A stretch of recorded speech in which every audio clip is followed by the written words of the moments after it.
तो चले जी, कहते हैं ढूंढने से भगवान मिलते हैं या परमात्मा मिली। ये देखो भाई, ये होते एकदम काफी नुकीले कांटे रहते हैं, इस तरह से फोड़ना पड़ता है। ये मिल चुके हैं हमें थोड़ा बहुत, ये हजारों की कीमत में बिकते हैं। 3600 रुपये किलो है ये। और किसी ने इसको जड़ से चट कर दिया है। और जैसे फॉरेस्ट वाले हैं तो कोई गरीब इंसान होगा तो अपने लिए मतलब रहने के लिए झोपड़ी बना रहे हैं ना कहीं पर भी, तो आ रहे हैं सीधे कहाँ पर, रोड साइड में, पर लेकिन जंगलों में नहीं आ रहे हैं। बार पहली बार पानी एकदम चिल्ड है ना, डिस्टिलरी फेल, डिस्टिलरी क्या सड़ तूने पानी फेल। सबसे पहले आप सभी को मेरा प्यार भरा नमस्कार। कैसे हो आप सब? आशा उम्मीद करता हूँ आप सभी अच्छे होंगे और मैं भी अच्छा हूँ। माँ चंद्रवदनी बाबा केदार के आशीर्वाद से। मेरा नाम है सूरज बिष्ट। आप लोगों का स्वागत है देवभूमि उत्तराखंड के टिहरी गढ़वाल जिले के माँ चंद्रवदनी के चरणों में बसे खूबसूरत से गाँव जुराना के ब्लॉग में तमोन के 8 बजे से अपनी ब्लॉग की शुरुआत कर रहा हूँ मैं एक नए दिन के साथ। जन ब्याह था वो नहीं आ जा, यानी कि जैसा मौसम कल हो रखा था उसी तरह से आज भी मौसम हो रखा है। तो चले फिलहाल रख लिया मैंने थमाली पुष्पराज वाली। तो आज प्रोग्राम बन रहा है मेरा जाने का, जो कि पुरान नगरी, वहाँ चिलमिले चिसनेटे हो रखे हैं, पर लेकिन वहाँ आजकल काफ़ी ज़्यादा डर है रिक का, गढ़वाली भाषा में कहें जो, और हिंदी में कहें तो भालू का। तो देखते हैं 2-3 लड़के जाएंगे साथ में, क्योंकि लगातार आप लोगों ने कई सालों से जाते हुए देखा होगा मुझे, पर लेकिन हम जाते थे तब जब वो चिसनेटे ख़त्म हो जाते हैं, पर लेकिन अभी हो रखे हैं, बाद में तो भालू वगैरह खा लेगा उनको। इससे अच्छा है पहले हम ही जाएंगे वहाँ। तो चले जी, पहुँच चुके हैं सीधा हम ओड़ा देवता में। जय हो ओडेश्वर महादेव। तो अभी निकलना हमने चिलमिलाओ के लिए, तो वहाँ भी पहुँच रखा है। बाकी एक भाई ये है और एक भाई अभी पैदल आ रहे हैं, क्योंकि थोड़ा रिम जिम हो रहा है। स्कूटी है वो तो पैदल आ रहा है आगे से, तो रास्ते काफ़ी ज़्यादा फिसलन भरे हो रखे हैं। तो आप लोगों को लेकर जा रहा था मैं स्कूटर में यहाँ से नीचे की ओर, तो वहाँ से नहीं जा रहे, हम जा रहे हैं बीच वाले रोड से एकदम पैदल पैदल। अब लोगों का इस रास्ते पर आवाजाही बहुत कम हो चुकी है, क्योंकि लोग पहले घास घूस के लिए भी आते थे और साथ ही साथ लकड़ियों के लिए भी। ज़मीन इतनी ज़्यादा गीली हो रखी है ना भाई साहब, स्कूटी घूम रही है इधर उधर, मतलब बहुत रिस्क है स्कूटी लाना भी। तो हमने कहा कि थोड़ा में ही ठीक है, स्कूटियाँ ज़्यादा आगे नहीं लानी है। ये पहुंच चुके हैं वहीं पर जहाँ से स्कूटी बाइकें जाती हैं, इसी वाले रोड पर। आपने जब कभी भी मुझे यहाँ आते हुए देखा होगा तो भाई चेतक पहुंच जाता था मेरे साथ, तो चेतक खराब हो चुका है। ये एंट्री हो चुकी है हमारी पुरानी नगरी के घनघोर जंगलों के बीच। इस वाले रास्ते पर लेकर जाते थे हम चेतक स्कूटर। जंगल की चिड़िया भी चहचहाट मचाने लग चुके हैं, वो सोच रहे होंगे कि कौन आया और कहाँ से आया आज यहाँ जंगल में। ये जंगल में गोने मार के रंग वाला है। अच्छा अच्छा, खाना किम लोगों को। अच्छा, बांदर भी बारिश तो लगातार काफी ज्यादा हुई और खाल एकदम टनाटन भरी हुई है, पर लेकिन आज यहाँ भैंसे नहीं है।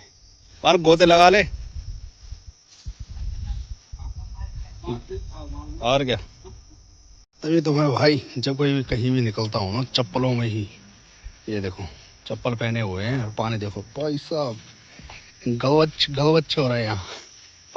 मानो कभी इसके अंदर नहाए भी तो। अच्छा, यहाँ तक भरी हुई रहती थी ये खाल, अब तो धीरे धीरे करके ये जो घास है तो घास बढ़ चुकी है, पानी भी अब बीच बीच में है।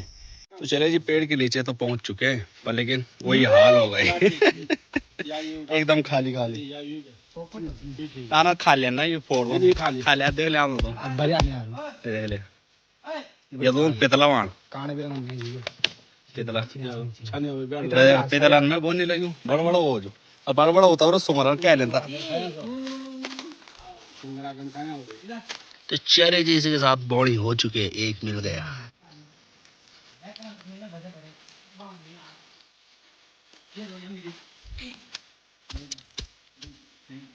बार पहली बार थे।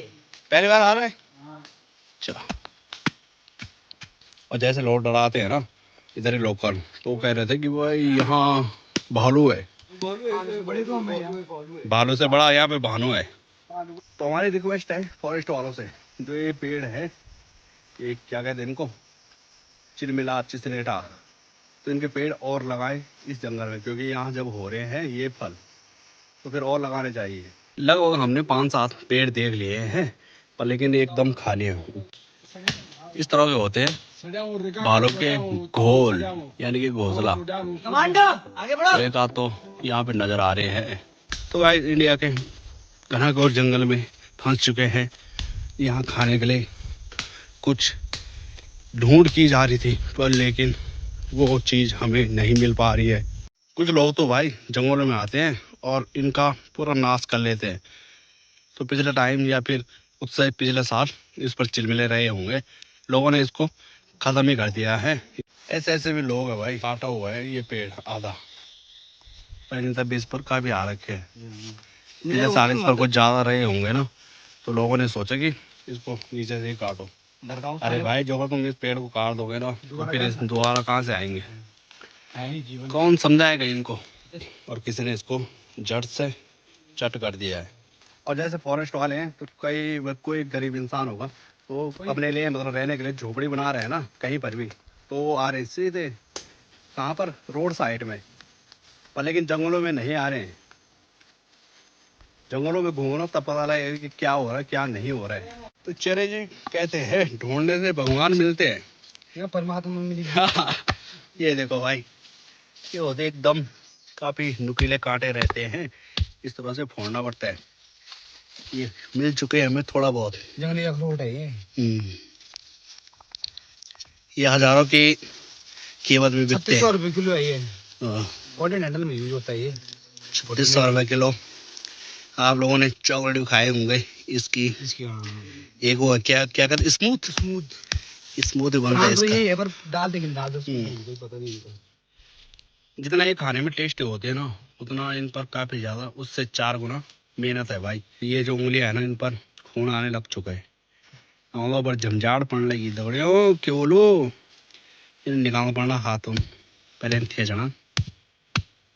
तो चले जी, 10 बजे से अपनी मेहनत इतनी रंग लाई, 2-2.5 किलो हो चुके हैं, 4 जने हम। बाकी ये जो घना जंगल है, और अब जो चिलमिले मिलने थे वो तो कम ही मिले, और अब निकल रहे हैं हम सतखाला की ओर। इतने घनघोर जंगल में भी भाई साहब मकान दिखाएंगे आप लोगों को। एक तो पुराना नगरी दिखाया था, और दूसरा यहाँ आ गया है। तो फिलहाल अभी 2-4 सालों से वो मकान फिलहाल अभी बंजर पड़ चुका है। हाँ, तो अपने जो उनका पैतृक मकान रहा होगा नीचे गांव में, तो वहाँ चले गए, तो यहाँ एकदम बंजर है। तो दिखाते हैं आप लोगों को। लोग ये जो जंगल वाला रास्ता है ना, तो कच्ची दारू के ढूंढ में पहुँच जाते थे यहाँ पहले। अच्छा, वो भी इतने अंधेरे में, उस टाइम तो मोबाइल भी नहीं था। ऐसा रास्ता अंदाजे से दिखता था। हाँ। जोड़ा वाला जंगल है, तो यहाँ 2 ही मकाने फेमस थे, एक रिखी मंडी और दूसरा सतखादेव। तो चले जी, पहुँच चुके हैं हम सतखादेव में। तो ये यहाँ पर मकान है टीन वाला, और यहाँ इनकी खेती बाड़ी है जो पूरी तरह से बंजर पड़ चुकी है। और अगर यहाँ से माँ चंद्रवनी पार्किंग की बात करें मेन रोड की, तो कम से कम 5-6 किलोमीटर है, वो भी जंगल का काफ़ी डरावना रास्ता। वैसे तो जो लोग इस मकान पर रहे होंगे, तो उन्हें तो क्या डर था, लेकिन नए नए लोग ना जैसे हमें, तो हमें ही डर लगता है कि अगर कोई शहरों से आएगा पहली बार और इस जंगल में, तो फिर भाई वो तो और ज़्यादा डर जाएगा। ये पूरा सोरों को मचा रखा है यहाँ आतंक। बाकी अखरोट के पेड़ हैं ये एकदम खाली, अखरोट के पेड़ भी कम से कम 4-5 है यहाँ। और इतनी खतरनाक जगहों पर है ना, इस साइड पे गदेरा है पानी का, और इस साइड पे गदेरा है, यानी कि पानी की कोई दिक्कत नहीं है यहाँ। हाँ। जैसे लोग मार्केटों में रह रहे भाई साहब, जामुन का लोखाल देखो तो पानी की हाई हाई मची हुई है, पर इतने जंगल में भी पानी की एकदम पूरी व्यवस्था। जिनका ये मकान है, तो ये देखो आज से ज़्यादा टूट चुका है। बाकी ये भैंसवाड़ा रहा होगा उनका पैसों के लिए। यहाँ के जो दरवाजे हैं एकदम गायब। हाँ, सोरों का मतलब डेरा पड़ चुका है यहाँ। ये देखो ये सारा ये खोद देता है। शहरों के लोग ढूंढते हैं बिस्लरी छोड़ तुम ऑनलाइन और यहाँ धारा है। भानु को भेजा पानी के लिए, 30 लग चुकी है, तो एक बोतल मिल चुकी है उसे, पानी लेकर आ रहा है उस पर। ये तो जी बाकी ये जो मकान देख रहे हैं पीछे, तो इस पर 3 कमरे थे और एक किचन, बाकी ये सारा बॉन्ड वोबरा जहाँ उनके भैंसे रहा करती थी। अब भैंसे भी नहीं है और जिनका ये मकान है वो भी नहीं है। पानी एकदम चिल्ड है ना, जी जी बिस्लरी फेल। बिस्लरी क्या सड़े तूने पानी फेर। बाकी यहाँ देख सकते हैं तो वांड नज़र आ रहे हैं। बाकी जो भी यहाँ पहाड़ी राजमा गो रखी होगी, तो मुझे लग रहा है या तो जंगली जानवरों ने खा लिया होगा या फिर वही लेकर चले गए यहाँ से। यहाँ चौक के आगे भमोरा, बुरांस, काफल के पेड़, बांज के पेड़, मतलब किसी चीज़ की दिक्कत नहीं थी। तो चले जी, आप लोगों को अपने ब्लॉग के माध्यम से जंगल ट्रैकिंग कराई मैंने, और ये वाला जो ब्लॉग है तो इसके बाद का ब्लॉग भी एक और पढ़ने वाला है, जंगल वाला, काफ़ी खतरनाक वाला, जो कि तब तक आप लोग वीडियो को लाइक, सब्सक्राइब और शेयर कर दें, और कमेंट करना ना भूलें, और अपने दोस्तों के साथ ज़्यादा से ज़्यादा शेयर करें। मिलेंगे आप लोगों को एक नए ब्लॉग में, तब तक के लिए धन्यवाद। जय देवभूमि, जय उत्तराखंड, जय माँ चंद्रवदनी, जय बाबा केदार।